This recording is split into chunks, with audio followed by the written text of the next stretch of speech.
Like there's still remains of like Greek ruins from 300 BC. Really? Yeah. In Afghanistan? Yeah. Really? Oh yeah. There was a whole. I never got to this town, but up on the Oxus River, there's been several attempts over the decades to do an archaeological excavation of the entire city, but it's a no shit Greek city in Central Asia. Wow. So when Alexander of Macedon, when Alexander of Macedon, Alexander the Great. yeah, was his campaign in Asia, so he pushed all the way to the Indus River, but what he would do along the way is establish Alexandrias. So you know Alexandria in Egypt, but there's multiple Alexandrias. Like the etymology of Kandahar, the town in Afghanistan, is, if you go back, it was Iskandahar, and Iskandahar literally means Alexandria. That was one of the Alexandrias that he established in Central Asia and all over Persia and Asia Minor, and like that was the thing. So it was a way to kind of maintain a foothold in that part of the world, like build a city, establish like a Greek education system to educate the locals in the Greek model. So he was kind of projecting, he was in it for the long game. Like, this is part of Greece. It's going to be Greek. And the Greco-Bactrian empire, if you want to call it that, probably lasted like 100 years, and then it just fell apart. Is there like documentation of the Greek cities, the ruins in Afghanistan? Yeah. Jamie, can you pull some of that up so you can find any of that? That's fascinating. I had no idea. So the old Alexandria. So here it is. Wow. Yeah. That's incredible. Yeah. And so that's just abandoned now? Yeah. That's amazing. Mm-hmm. And this is from 300 BC? Yeah, around that. Wow. That's amazing. I had no idea. So at one point in time, that had been some sort of a thriving community.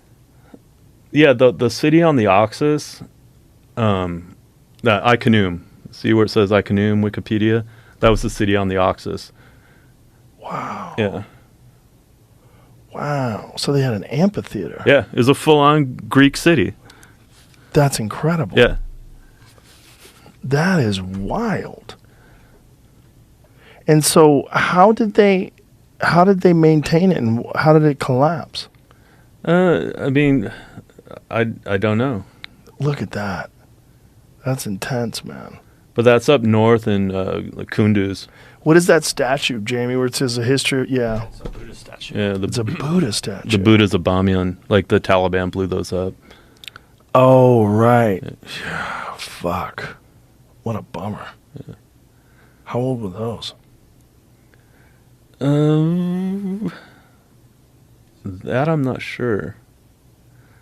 But there's a lot of historians think that like the Vedas and Buddhism kind of started like more in the Afghanistan area. Really? Yeah.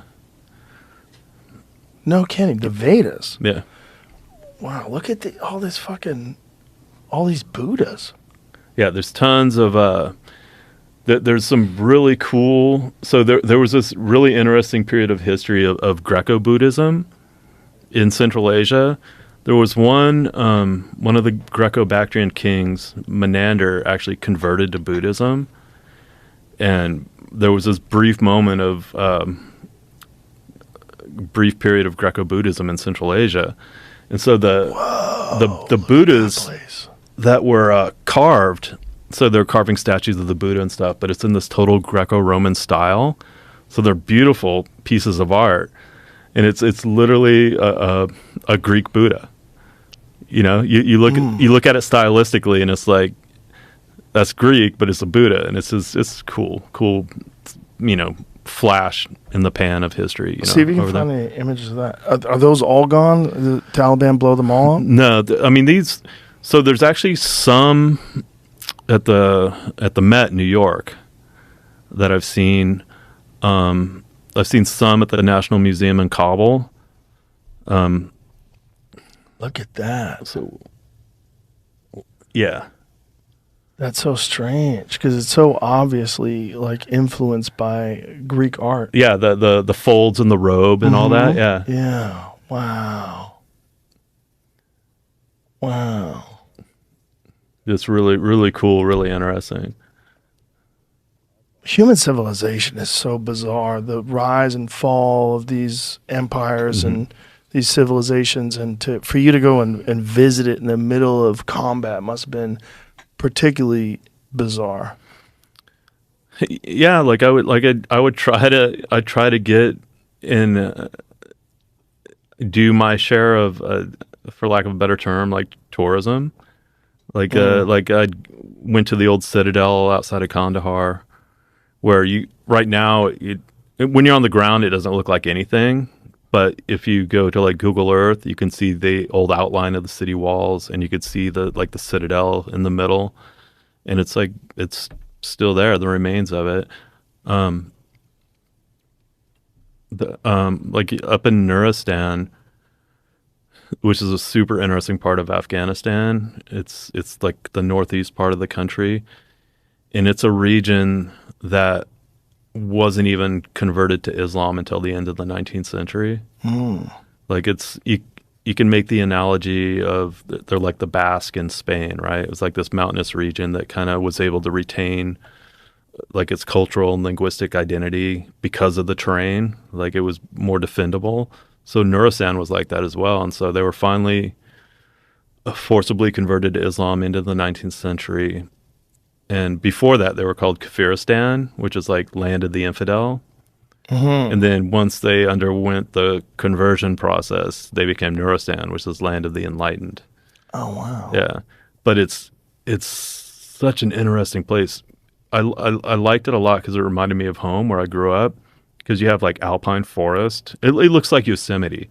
Like if they could ever have peace there, they could have like a trekking industry, ecotourism, whatever, like White River rafting down the Kunar River. Like is gorgeous. And there was places where in Afghanistan where I was like, I could be home on the Olympic Peninsula right now, like Wow. mountains, alpine forest. Yeah, there's the old citadel. That's incredible. Yeah, I had no idea this stuff was there. yeah.